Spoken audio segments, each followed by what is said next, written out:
So headshots on all the casting sites. These are, I mean, I think it's probably the number one. Maybe it's 1, 2, and 3 is headshots, reels, and resume. But headshots are huge. So you need to make sure that they're updated and they look like you currently. I think there's nothing more frustrating than a casting director than seeing a headshot and then bringing someone in, or then getting a self tape and the person shaved off all their hair, or they've gone from a blonde to a brunette, or they've gained 50 pounds or lost 50 pounds. The headshot needs to represent you. And I think the other important thing is when you're doing these headshots is ideally you find a professional photographer who works with actor headshots, not just a random friend or a portrait photographer who finds out you're an actor and is like, yeah, I'll take some pictures of you. You want to find people who understand the industry and who understand casting directors and the process. And a few things to think about is making sure that you have a variety of shots. Maybe that's somewhere between 3 and 6 that cover a range of looks. And how you want to look at that is ideally you have a photographer who knows the industry in your market. So if you're in Toronto, New York, LA, and knowing yourself, it's a combo of knowing the market, knowing yourself. What are the 4 to 6 key hits that you could go out for? So are you going to have a corporate look? Are you going to have a dad look? Are you going to have a sports guy look? You're going to have a commercial look, which generally is more smiley and generally for like theatrical shots, TV, film, there's not much smiling. It's kind of like a smirk at best. Whereas a commercial look, that might be you throw your big smile in there for your full blown, like, hey, look at me, like your gum commercial shot. So those are some of the things to think about, but make sure that with a professional actor headshot photographer, you should be having a pre-session to go over all your wardrobes and your looks ahead of time, not just showing up on the day and they're like, oh shit, what you got? Oh, this is all wrinkly, or I don't know if that really works, or it doesn't look great. The fun thing about most headshots is you don't need to worry about your bottom half. It's just top half. So you want to have that consult. I had an amazing headshot, my favorite headshot session of all time. And we specifically spent probably half hour talking. Then I went out and got looks, sent him just cell phone shots of the looks. And he'd be like, I don't know about that shirt. That's a little too much. Or let's do that jacket with this shirt. But all with the goal and the intention of who is that guy in that outfit going to be cast as? So it's not just me deciding, oh, this is my favorite outfit that I want to wear. Or, oh, I really love this blue shirt, so I'm going to wear a blue shirt. It's who's the character that I'm portraying? What's that look actually getting me?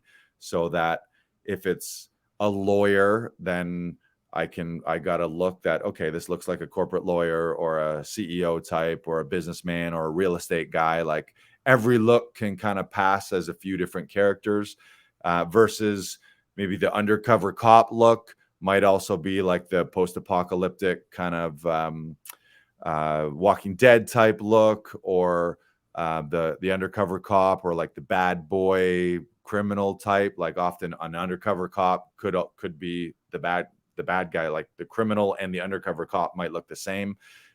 So just being really mindful about that and keeping them up to date.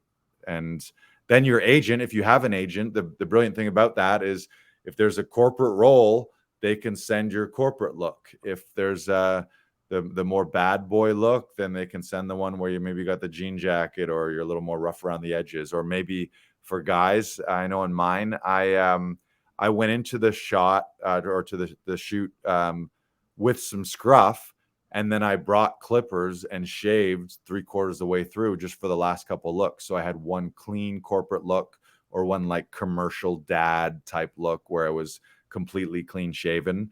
So just really be mindful about all that, so that then your agent can hyper specifically cast you. Because if you only have one shot and it's one outfit, it's like one outfit isn't going to be like, what are the odds that one look and one outfit is going to cover the spectrum things that you can be cast for. And one of the fun things about acting is you can be cast in a wide range of things, and a wide range of looks.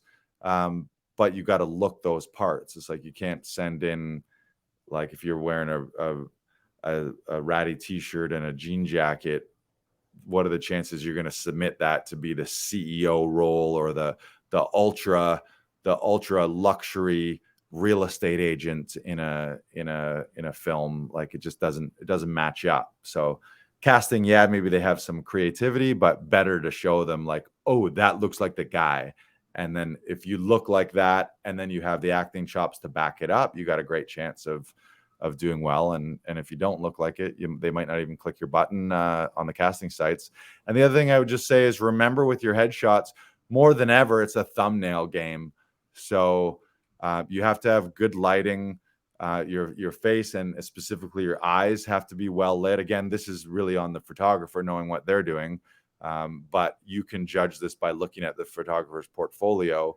The casting sites, they're all looking at you on thumbnails. So if your thumbnail doesn't pop, meaning if the lighting's kind of crappy and you're kind of in shadows, or your eyes don't pop out, or if it's too much of a body, like if it's a 3/4 shot, you're just not going to pop in a thumbnail. And you don't want to bank on the fact that they're going to click on the thumbnail, look at your headshot full screen, and then decide, ooh, I like this guy. It's like they're looking at a gallery of maybe 500 headshots on these casting sites that have come forward, and there's got to be something about yours that pops out. So just be hyper aware of the fact that we're living in a thumbnail world. So it is a true headshot versus here's my full body acting modeling shot with my fancy outfit and my head's just the top of it. Make sense? Mm-hmm. Anything else you want to cover there? One of the things that it reminds me of headshots, I read Jenna Fisher's book, The Actor's Life, A Survival Guide, and she talks about her headshots.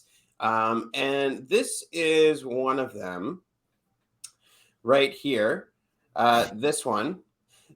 Now, this doesn't really speak to who Jenna Fisher is, right? And she talks about this in her book, where it's a fantastic photo. She loves this photo. She still loves it to this day. It just doesn't sell who she is and what she's going for. So again, she loved these photos, but like sometimes at the end of the day, they're just photos, and sometimes they don't work as a headshot. So remember, you're selling you. We want to sell you. And as Lars said, find those specific looks, talk to the headshot photographer. And the more you do that, the more you put more thought into it, like you're putting in the thought for your auditions and having that creativity. Have that same creativity when you're going into a headshot session with a photographer, so that you know what you want going in, and it's not like you're not muddling around, like Right. you talked about, right? Yeah, I think it's being really intentional. Like, and so you talk to your agent. If you're unrepresented, you talk to other actors or other people in the industry and figure out in your market, figure out what are the shows that are shooting, what's the look and feel and vibe of those shows. So again, like, are there a lot of police and cop procedurals, and if you have a clean shaven and you're well kept, like short hair, well groomed, then you're probably going to be a cop on one of those shows, or you'll be a medic, or it could be a doctor if it's a medical procedural. Versus if you have long scraggly hair, then you're probably going to be one of the criminal, or you'll be the guy in the gang, or you'll be the biker dude.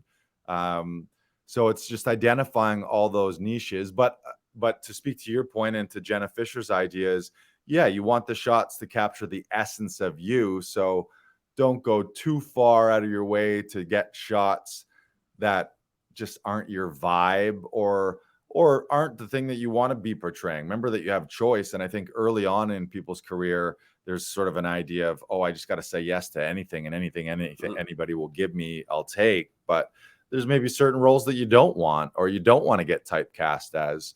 and have the courage and strength to be like, no, those roles aren't for me. They don't interest me. I'm not going to be feeling high vibe to be sinking into that type of character. So I'll say a pass to those types. But yeah, be very specific, very intentional about those looks, so that you're really, you want like these stealth missile headshots where it's like, boom, this headshot's going to get you in this narrow range of characters on this narrow range of shows, and then this picture is going to get you these ones, and then when you add them all up, you've got all these opportunities out there. Another one there's been a resurgence of like Western style or like cowboy style. And it's all hints of that stuff. It's like, you don't wear a police uniform in a headshot, or you don't wear scrubs because you're a doctor, or I wouldn't wear a cowboy hat in a cowboy thing, but I might wear a jean jacket or a little bit of leather or like a denim shirt, or just hints of it. Or maybe it's a jean jacket and just a plain t-shirt underneath, which gives that cowboy vibe as an example. So just be specific, and do your research and invest in that. A lot of times I did this is early on. I went the friend routes, and I skimped money, and I'd go low prices. And this last one was the most amount of money I spent on it, and it was still fairly reasonable. It was $600 US for me to do it. I got more shots than I've ever got ever before. I got more looks than ever before, and I'll probably be able to use those headshots, unless I physically change. I'll be able to use those for a year, maybe two. And yeah, they'll be great. And they'll help me land agents. Like, your headshots, don't go out and try and get an agent if you don't have killer headshots, because the first thing they're going to say is, do you have headshots? And then if they don't like them, they're going to be like, okay, you need to go get new ones. And they might not sign you until you come back and have this stuff. So all of this can help you get agents. All of this can help you get in with new casting directors, new management, help producers see you, help the world see you. So invest in this, and realize that everything we're talking about today is something that you should invest in. And if you're thinking like, oh, well, I don't have money to invest in, you got to figure that out. Like, you either upfront invest in it and then you get the return, or you figure out how to make some money on the side doing something, and then you allocate some of your money from a Joe job into investing into your acting career. If you're looking to make your acting career something that you monetize and get paid for like a business.